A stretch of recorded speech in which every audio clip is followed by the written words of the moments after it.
नमस्कार, बहुत स्वागत है आप सभी का। आप देख रहे हैं न्यूज इंडिया और आपके साथ मैं हूं मनीषा शर्मा। सऊदी अरब और पाकिस्तान ने नेटो स्टाइल का रक्षा समझौता किया है।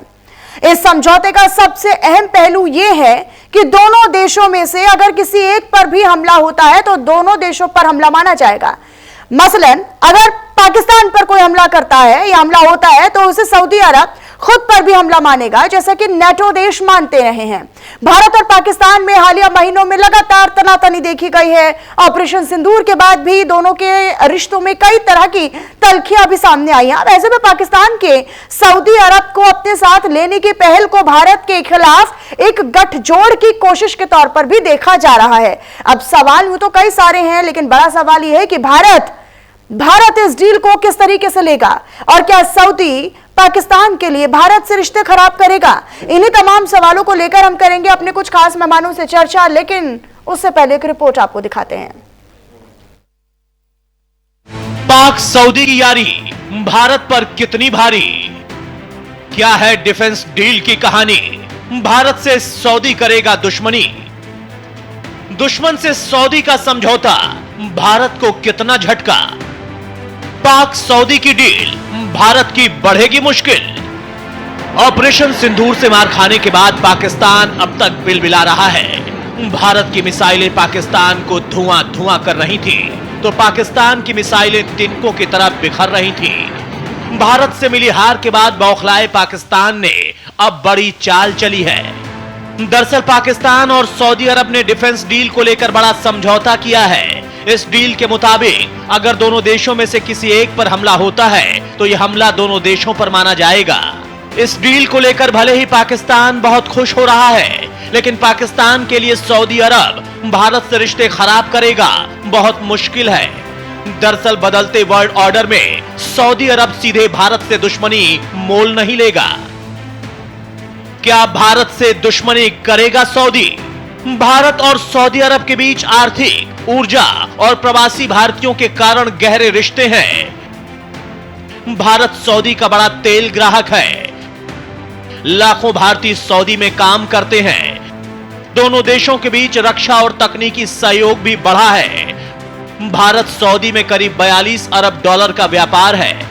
अब भारत और सऊदी के बीच जिस तरह से रिश्ते रहे हैं, भारत जिस तरह से उभरता हुआ सर्वमान्य ताकतवर देश बन रहा है, उसे देखते हुए यह तो नहीं लगता कि भारत के लिए सऊदी अरब कोई नुकसान या खतरा पैदा करेगा।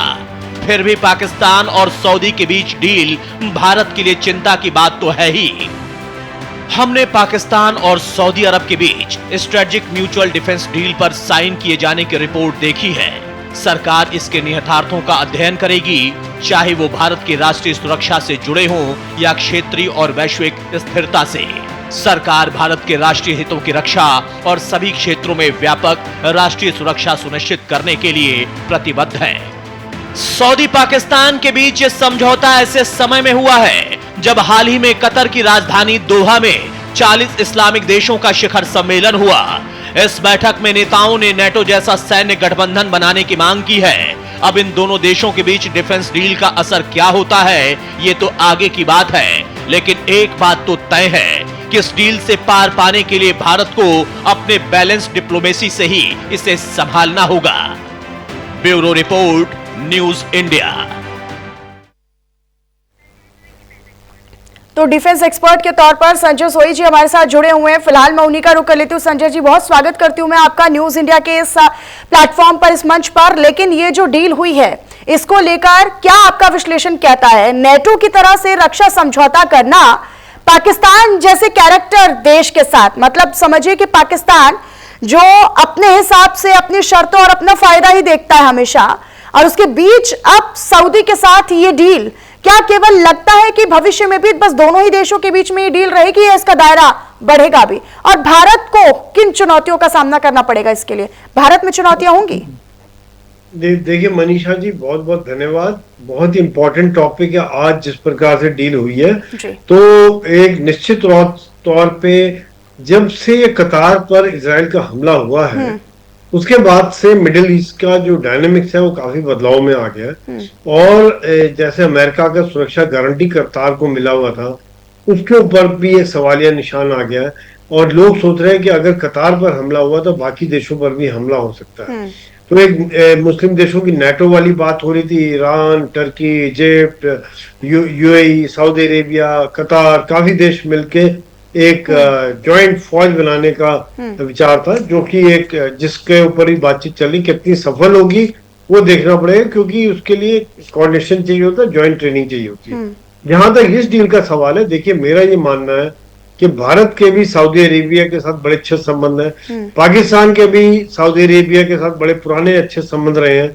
तो आज ये डील होती है, समय समय पर सऊदी अरेबिया ने पाकिस्तान की फाइनेंशियल मदद भी की है। अगर ये डील होती है तो इस समय में हम लोग इसका स्टडी कर रहे हैं, डीप स्टडी कर रहे हैं कि क्या इसका मकसद है, क्या कितनी दूर तक भारत इससे अफेक्टेड होगा। क्योंकि जहां तक डील का निकल के आ रहा है कि जब एक सवाल भी किया गया था सऊदी अरेबिया के रेप से कि क्या इसका मतलब पाकिस्तान न्यूक्लियर अम्ब्रेला भी आपको देगा, तो उसके ऊपर भी उन्होंने कुछ गोलमोल का जवाब दिया था। तो यदि ये होता है तो ये एक मिडिल ईस्ट का अलग डायनेमिक्स बदली चेंज हो जाएगा, क्योंकि अगर न्यूक्लियर डील मिल जाती है सऊदी अरेबिया को कि पाकिस्तान का न्यूक्लियर छत्र छाया, तो एक वहां पे चेंज हो जाएगा। दूसरी बात, सऊदी अरेबिया किस हद तक पाकिस्तान के साथ देगा, क्या वो फौज भेजेगा? अगर पाकिस्तान, जैसे हमारा ऑपरेशन सिंदूर जारी है, अगर पाकिस्तान अपनी आतंकवादी गतिविधियां जारी रखता है और कोई आतंकवादी हमला होता है, तो हम अगर इसी प्रकार से आतंकवादी के ऊपर हमला करते हैं, तो क्या वो सऊदी अरेबिया आएगा? क्या वो हमला युद्ध माना जाएगा? कि वो किस हद तक आएगा? क्या वो अपनी फौज भेजेंगे, जहाज भेजेंगे? तो ये सब बातें, क्योंकि हमारे भी उनके साथ अच्छे संबंध हैं, मुझे नहीं लगता कि वो इस हद तक जाएंगे। और लेकिन अभी भी हमारा मिनिस्ट्री ऑफ एक्सटर्नल अफेयर इसके हर क्लॉज का डीप स्टडी कर रहा है। सऊदी अरेबिया के साथ भी बातचीत होगी, तब ये इसका और आकलन निकलेगा। लेकिन मैं ये मानता हूँ, आपकी बात बिल्कुल दुरुस्त है कि इसके ऊपर डेफिनेटली हमने एक नजर रखनी है, और इसके देश हित के लिए जो भी ठीक होगा हम उसके ऊपर करेंगे। क्योंकि पाकिस्तान के कैरेक्टर को तो हम नहीं इग्नोर कर सकते हैं इस पूरे, चाहे वो डील हो अपने समझौते के लिए, अपने फायदे के लिए, अपने नफा नुकसान के लिए, भले वो कोई भी डील कर रहा हो, लेकिन क्या कैरेक्टर पाकिस्तान का है वो दुनिया जानती है। ठीक है, हमारे साथ अब PMLN के नेता इरशाद अहमद जी जुड़ चुके हैं। इरशाद जी, बहुत स्वागत करती हूँ मैं आपका न्यूज इंडिया के इस प्लेटफॉर्म पर। ये जो डील हुई है, किस तरीके से देखते हैं ये सऊदी अरब के साथ पाकिस्तान की डिफेंस डील को? बहुत शुक्रिया जी। पहले तो मैं ये कहूंगा, संजय सोहेल साहब फरमा रहे थे कि आतंक होगा पाकिस्तान की तरफ से। पाकिस्तान तो आतंकियों को मारने पे लगा हुआ है, पाकिस्तान आतंक नहीं फैला रहा है। पाकिस्तान अरे वाह आतंकियों को, मतलब आतंकियों को आप बिल्कुल हिचकिचा नहीं रहे हैं ये बोलते हुए कि पाकिस्तान आतंक नहीं फैला रहा। आप बिल्कुल हिचकिचा नहीं रहे हैं ये कहते हुए। देखिए, मुझे बोलने दें या आप बोले? नहीं, तो आप सही तो बोलिए ना सर। आपको आमंत्रित इसलिए किया गया है कि हम आपका पॉइंट ऑफ व्यू, आप ये मत बोलिए फिर ना, आप ये चीज जो गलत है वो मत बताइए, वो मत बोलिए। आपको हिचकिचाना चाहिए थोड़ा ये बोलते हुए कि पाकिस्तान जो है वो आतंकियों को पनाह नहीं देता है, उन्हें पालता पोसता नहीं है, वो नहीं फैला रहा है, ये मत बोलिए ना सर। ये प्रोपेगेंडा मत फैलाइए, आप बात पर आइए, इस डील को लेकर बोलिए, बस उसी पर लेकर बोलिए। नहीं, तमाम पे बोलूंगा। ये संजय सोहेल साहब ने बहुत सारी बातें की है मेरे मुल्क के लिए, मेरे पाकिस्तान के लिए, मेरे पाकिस्तान के इदारों के लिए। कितनी बातें इन्होंने की, मैं खामोशी से सुनता रहा। मुझे मालूम था कि मुझे बोलने नहीं देंगे आप लोग। देखिए, इन्होंने पहले मेरे इदारों के लिए, फिर इन्होंने आतंक के लिए, फिर इन्होंने मेरी सऊदी अरब से दोस्ती के लिए। हम अजली दोस्त हैं। हम इस्लामिक ब्लॉग बनाने जा रहे हैं। इस्लामिक ब्लॉग जब बन जाएगा तो फिर पता चलेगा, आप लोगों को पता चल जाएगा। पता तो चल गया आपकी हुकूमत को। देखें, जो कुछ आप बोलते हैं वही करते हैं। इस्लामिक ब्लॉग बनाने का मकसद क्या है? पिछले 10 साल में इस्लामिक ब्लॉग बनाने का मतलब क्या है? मतलब इस्लामिक नेटो आप तरीके से बना रहे हैं, ये क्या मतलब क्या है? इसका मकसद क्या है पीछे का? इसका मकसद यह है, जिस तरह फलस्तीन को एक बेशरम मुल्क मार रहा है, उनको बचाने के लिए, जिस तरह मकबूजा कश्मीर को एक मुल्क मार रहा है, उनको बचाने के लिए इस्लामिक ब्लॉक जब बनेगा, हर उस दहशतगर्द मुल्क को, हर उस जालिम मुल्क को एक नकेल डलेगी ताकि लोग नाजायज ना मारे जाएं, नाजायज ना मरे, ना हमले हो किसी मुल्क पे, लोग बड़े आराम और आजादी से काश ये रहें, पाकिस्तान अपने भी मुल्क में, समझता, अपनी जगह पे। काश ये पाकिस्तान भी हमला करने से पहले समझता, काश पहलगाम में हुए हमले को भी समझता और वो ये पूछता। मुझे खुशी होती सर कि अगर आप अपने यहां पर मुल्क में पल रहे आतंक को लेकर अगर आप दो शब्द कहते, अगर आप कहते कि हाँ आपके आतंकियों ने पहलगाम में जो किया धन पूछ पूछ कर मारा वो गलत था। अगर आप इतना ही बेचारा बन रहे हैं, अगर आप इतना ही बेचारा बन रहे हैं तो बनिए ना फिर पूरी तरीके से।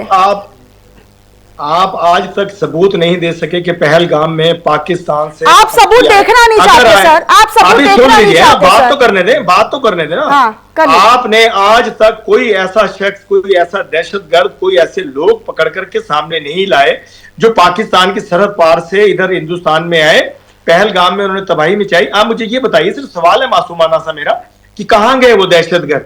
हाँ, आपने चंद जो जेलों में बंद थे कश्मीरी, उनको जरूर मारा है, लेकिन जो पहलगाम का आप कश्मीर पर बताइए सर, कश्मीर पर बताइए। हमें पता है हमारा कश्मीर, नहीं हमें पता है हमारा कश्मीर, हमारी कश्मीरियत और हमारी कश्मीरवासी। कश्मीर नहीं लेकर आएंगे बीच में, कश्मीर नहीं। कश्मीरियों का देखिए आप मतलब अपनी कमी, अपनी खामी, अपनी कमजोरी छुपाने के लिए आपके पास कुछ नहीं है, कश्मीर ले आते हैं आप बीच में। नहीं, आपने पहलगाम की बात की, मैंने तो पहलगाम की बात की। मैंने कहा, आपने कहा पहलगाम में दहशतगर्दी पाकिस्तान ने करवाई। कहां गए दहशतगर्द? कैसे आए और कहां गए, कहां गुम हो गए? देखें, ऐसे दुनिया बड़ी एडवांस हो गई है, गुम कहीं नहीं हुए हैं सर, गुम नहीं, आप सिर्फ, मुझे फख्र है, गुम कहीं नहीं हुए हैं सर, गुम कहीं नहीं हुए हैं। गुम अगर हुए होते और अगर आपके पकड़े होते तो दिखाते आप। नहीं सुनिए, अगर आपके यहाँ पर आतंक नहीं पलता, अगर आपके यहाँ पर आतंक नहीं पाला पोसा जाता या नहीं फैलाया जाता, तो फिर जैश का कमांडर ये नहीं कहता कि हाँ भाई हमारा मैं भी खत्म हो जाता तो अच्छा होता। ऑपरेशन सिंदूर क्यों चलाया गया था? देखिए आप कह रही हैं कि हमने हमला किया हिंदुस्तान पे। पहले ये बताइए कि हमला किया किसने? पहले हम तो आराम से सोए हुए थे, हमें मालूम पड़ा कि जी अर्नब का शो देखा मैंने कि जी उसने लाहौर की बंदरगाह पे कब्जा कर लिया, और फिर वो एक अच्छा आपके देश में क्या हो रहा है उसको जानने के लिए आप भारत की टीवी चैनल्स देख रहे हैं। शांति के साथ। अच्छा, आपके पाकिस्तान में क्या हो रहा है आप उसे जानने के लिए भारत की टीवी चैनल्स देख रहे हैं। ये हमारे लिए बीइंग अ सिटीजन बहुत प्राउड मोमेंट है सर, कि आप अपने पाकिस्तान में क्या हो रहा है उसे जानने के लिए आप इंडियन टेलीविजन देख रहे हैं, न्यूज चैनल्स देख रहे हैं। देखिए आपको मैं बताता हूँ, मैं न्यूज चैनल नहीं देख रहा था, मैं अपने चैनल को देख रहा था। वहां नहीं तो जिनका आपने नाम लिया वो कोई सीरियल तो नहीं चलाते हैं सर, जिनका आपने नाम लिया वो डेली सोप में तो नहीं आते हैं। 60 सेकंड मुझे दे दें। हाँ बोलिए। 60 सेकंड दे दें प्लीज। देखिए हमें मालूम पड़ा टीवी से, अपने पाकिस्तान की टीवी से मुझे मालूम पड़ा। अच्छा। फिर मैं अब फख्र करता हूँ अपने मुल्क पे, अपने वजीर आजम पाकिस्तान मियां मोहम्मद शहबाज शरीफ साहब पे, फील्ड मार्शल हाफिज आसिम मुनीर साहब पे फख्र करता हूँ, अपनी आर्मी पे, कि पूरी दुनिया के लिए एक मिसाल बन गई मेरी आर्मी, मेरे वजीर आजम, पाकिस्तान की हुकूमत। देखिए पूरी उम्मत मुसलमान की नजरें पाकिस्तान पे है कि पाकिस्तान एक ताकत बन के उभरा। ताकत तो पहले था, अब इसने बहुत बेहतरीन तरीके से लोगों को बताया और मनवाया कि पाकिस्तान खित्ते में एक बहुत खूबसूरत, बहुत ताकतवर, बहुत बेहतरीन मुल्क है। उस पे मुझे फख्र है, मुझे फख्र है अपने इदारों पर, मुझे तभी तो सर बीएलए चुन चुन कर मार रहा है, तभी तो सर टीटीपी अटैक करता है। हर दिन पाकिस्तान के सैनिक मारे जा रहे हैं, ऐसा कोई दिन नहीं है जो आपके सैनिक मारे ना जाते हो। आपको तो फख्र होना चाहिए ऐसे। बहुत शुक्रिया। हाँ आपको तो फख्र होना चाहिए। आपको याद नहीं आएगा ना सर, अभी मैं याद दिला रही हूँ ना आपको। सुन ले। बहुत शुक्रिया कि आप आतंक खुद ही बोल गई। मैं नहीं चाहता था कि मैं आपके चैनल पे बैठ करके बात करूं कि मेरे मुल्क में जो दहशतगर्दी आप लोग करवा रहे हैं, टीटीपी अटैक कर रहा है तो वो हम करवा रहे हैं। बीएलए अपने लिए लड़ रहा है, बलूचिस्तान वाले अपने लिए लड़ रहे हैं पाकिस्तान से, तो फिर हम करवा रहे हैं सर। वाह गजब। मैं नहीं चाहता था कि आपको मैं ये याद कराऊं कि कौन कर रहा है मेरे मुल्क में। लेकिन क्यों हम नहीं करते? हम आपकी तरह शोर क्यों नहीं डालते कि हमें मालूम है कि हम एक ताकतवर मुल्क है, हम अपनी ताकत से, अपनी जोरे बाजू से। ठीक है संजय सोई जी, जरा ताकत का एहसास तो करवाइए इनको। आप पूरी दुनिया पे इल्जाम संजय सोई जी अपनी भाषा में इनको ताकत का एहसास तो करवाइए, अपनी भाषा में इन्हें ताकत का एहसास तो करवाइए। पाकिस्तान की सेना का नंबर दुनिया में, अगर आपको एहसास नहीं है तो दुनिया में मजबूत सेनाओं में आमतौर पर भी टॉप 15 में, 20s में ऐसे ही रहता है सर। तो उसमें भी उतना उछल रहे हैं, उसमें भी उतना उछल रहे हैं सर आप कि भाई हमें तो फर्क है, ये है वो है सर। ठीक है संजय सोई जी, संजय सोई जी, ये कितना ताकतवर देश है जरा बता दीजिए आप लोग। इरशाद जी, मैं ये कहना चाहूंगा, अभी कल परसों ही आपके deputy prime minister, foreign minister ने स्टेटमेंट दिया है कि जंग रोकने के लिए हमने बात की थी। अमेरिका ने भी कह दिया कि भारत किसी की बीच में बातचीत नहीं चाहता है, भारत सिर्फ 1-to-1 पाकिस्तान से बात करेगा। और वो फिर जब पाकिस्तान ने रिक्वेस्ट की, पाकिस्तान ने बोला कि आप सीज फायर करें, बहुत हमारी पिटाई हो रही है, तब भारत ने जब अपना ऑब्जेक्टिव पूरा कर लिया, तब हमने जंग रोकी। अब देखिए कल परसों ही मसूद इलियास जी का बातचीत हो रही थी, वो कह रहे थे कि जी वहां पे आतंकवादियों को किस प्रकार से मारे गए थे, बावलकोट में किस प्रकार से सब खत्म हो गए थे। तो ये सब बातें देखिए निकल के आती हैं। ये धीरे धीरे आप जितना मर्जी झूठ बोले, लेकिन कुछ समय के बाद कहीं ना कहीं से बातें निकल के आ जाती हैं कि असल में ऑपरेशन सिंदूर में क्या हुआ, कौन पिटा, किसने मारा। और भारत ने एक तरह से अपनी गरिमा बरकरार रखी है, इस तरह से कहीं से कुछ नहीं किया है। और दूसरी बात यह है कि आप देखिए कि चाहे वो अभी आप आतंक की बात कर रहे थे कि बलूचिस्तान और खैबर पख्तूनवा में जो हो रहा है, वो आप बातचीत की वो नहीं रख ले, आप केवल एक जबरदस्ती वहां की जनता के ऊपर दबाव डाल रहे हैं, वहां के लोग गायब हो रहे हैं, लोगों को मार दिया जा रहा है। अगर आप एक पॉलिटिकल डायलॉग नहीं रखेंगे, आवाम के साथ बातचीत नहीं करेंगे, तो फिर यही होगा वहां पे। आज देखिए कश्मीर में जो अमन है, चैन है, जो हमारे यहाँ पे 370 हटने के बाद लोग बिल्कुल चैन की जिंदगी रह रहे हैं और खुश है। वो नहीं चाहते कि आपके लोग वहां पर आकर पहलगाम जैसी हरकत दोबारा करें। लोग गालियां दे रहे थे उन्हें कि इन्होंने आके जो हमारा अच्छा टूरिस्ट चल रहा था, काम धंधा चल रहा था, बच्चे पढ़ाई लिखाई की तरफ जा रहे थे, नौकरी कर रहे थे, वो काम धंधा बंद हो गया। तो ये सब बातें देखिए, अब ये आप डील कर रहे हैं, इसमें भी मुझे हमें कोई खतरा नहीं है। और सर ये डील भी इसीलिए हो रही है, सर ये डील भी इसीलिए हो रही है क्योंकि ऑपरेशन सिंदूर के बाद तो तिलमिला गया पाकिस्तान, खौफ खाए बैठा है पाकिस्तान। क्यों अहमद जी, गलत कह रही हूं क्या? देखिए तभी तो हाथ पैर मार रहे हैं ना इधर उधर। हाँ। ये डील नहीं हो रही है, मुस्लिम उम्मा का इत्तेहाद हो रहा है और मुसलमान इकट्ठे होकर हिंदुस्तान को और इजराइल को एक चेतावनी दे रहे हैं कि चेतावनी ऐसी देनी है कि बाज आ जाओ अपनी दहशतगर्दाना सोच से, अपनी दहशतगर्दी से, खित्ते में अमन खराब करने से। मैं हमेशा ये कहता हूं कि हमेशा कि अब जो इस वक्त हालात हैं, जो इस वक्त आप ये कह रहे हैं कि कश्मीर में आराम हो गया, कश्मीर में अमन हो गया, कश्मीर से 7 लाख फौज हिंदुस्तान की हटाकर देखिए 5 लाख कश्मीरी है, 7 लाख फौज है, हर एक बंदे के सर पे गन है। कैसे बेचारे बोलेंगे, कैसे अपने हक के लिए निकलेंगे? देखें ये चीजें कुछ नजर आ रही हैं जो कि आपको ऐसा मालूम पड़ेगा। आपको नजर आती है, आपको नजर आता है कश्मीर, आपको नजर आती है कश्मीर में? देखें कश्मीर हमें घूम कर आइए एक बार कश्मीर के साथ जुल्म, मेरे कहने पर एक बार घूम कर आइए कश्मीर, एक बार घूम कर आइए ना कश्मीर। मैं घूम कर आया हूँ कश्मीर, मैं जाता रहता हूँ कश्मीर, मैं आजाद कश्मीर में जाता हूँ, मकबूजा कश्मीर में मुझे पता है कि मुझे मार दिया जाएगा, मैं जिंदा वापस नहीं आऊंगा। तो मुझे मालूम है एक्सट्रीमिस्ट लोगों के हाथ में वो मुल्क है, एक्सट्रीमिस्ट लोगों के हाथ में मकबूजा कश्मीर है। कितनी बार गए हैं सर, कितनी बार गए आप कश्मीर, कितनी बार होकर आए हैं, कितनी बार होकर आए हैं? वहां के लोग आपको नहीं छोड़ेंगे क्योंकि उन्हें पता है कि उनकी अमन चैन छीनने का जो काम करते हैं वो आपके लोग जो वहां से भेजे जाते हैं वो कर रहे हैं, जो आराम से अमन की जिंदगी जी रहे हैं। वो आप लोग उसको अच्छा नहीं लगता, आप लोगों को यहाँ के लोग शांति से कैसे रह रहे हैं, पीसफुल से कैसे रह रहे हैं, तो कहीं ना कहीं कुछ ना कुछ गड़बड़ करने की कोशिश करते हैं। यही कारण है कि आज देखिए हमें उन्हीं से खबर मिलती है कि यहाँ पर आतंकवादी है, यहाँ पे मिलिटेंट छुपा हुआ है, और फिर उसको जहन्नुम पहुंचा दिया जाता है। ये आप बिल्कुल, इसमें मुझे कोई शक नहीं है।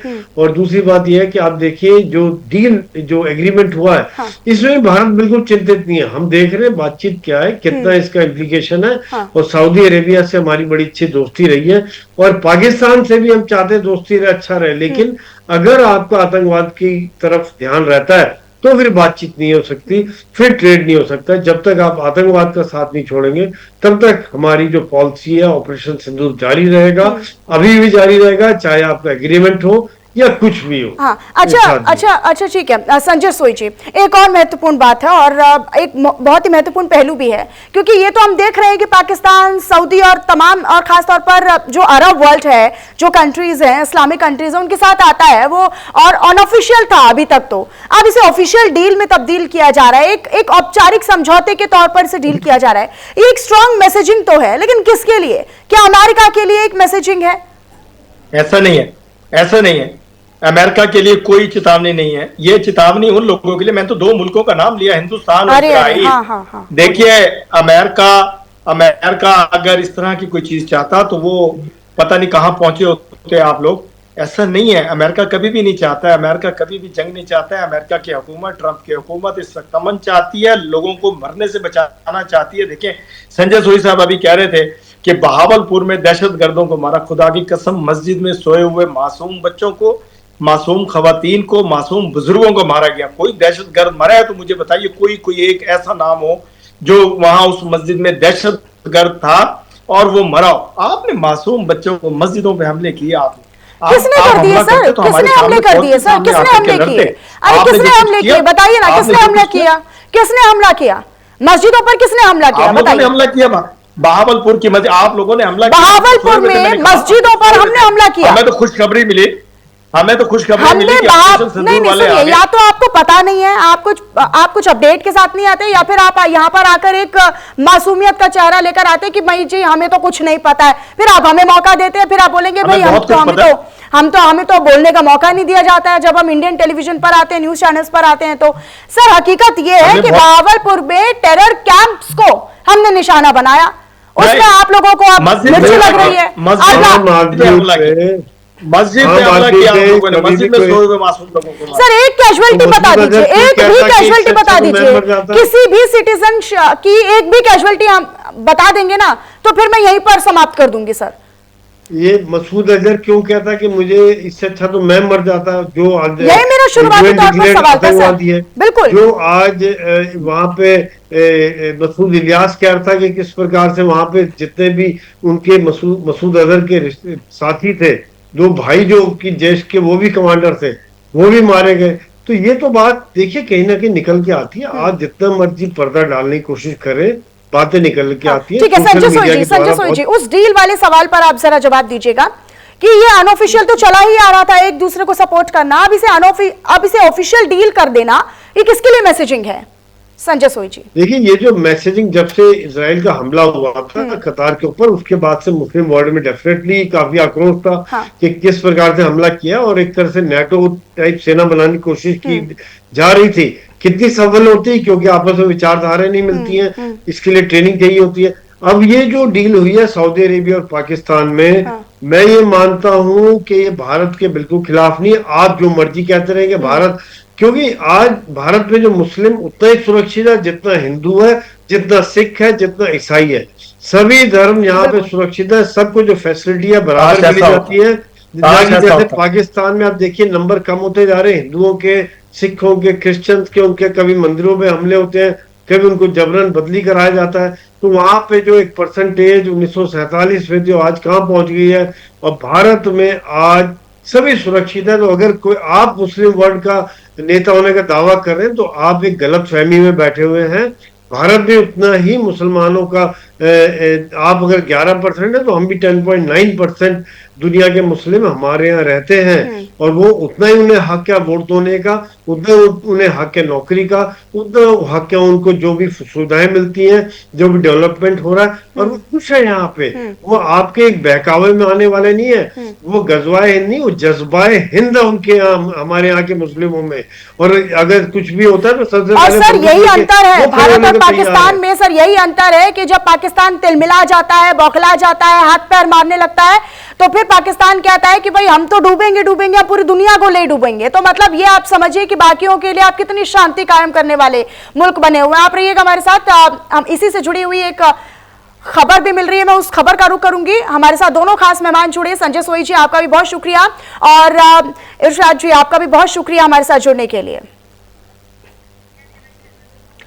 तो देखिए ये जो डील हुई है पाकिस्तान और सऊदी अरब में यानी यूएई में डिफेंस डील, अब इसको लेकर लगातार चर्चाएं तेज हैं कि आखिरकार, क्योंकि अनऑफिशियल तो चला ही आ रहा था, काफी लंबे टाइम से हम देख रहे थे कि परमाणु शक्ति होने के नाते पाकिस्तान जो है वो स्टैंड ले रहा था खाड़ी देशों का या अरब कंट्रीज का, अरब वर्ल्ड का, लेकिन अब इसे ऑफिशियल कर दिया गया है। तो क्या बदलाव होगा या भारत के लिए ये किन चुनौतियों पर आगे बढ़ेगा?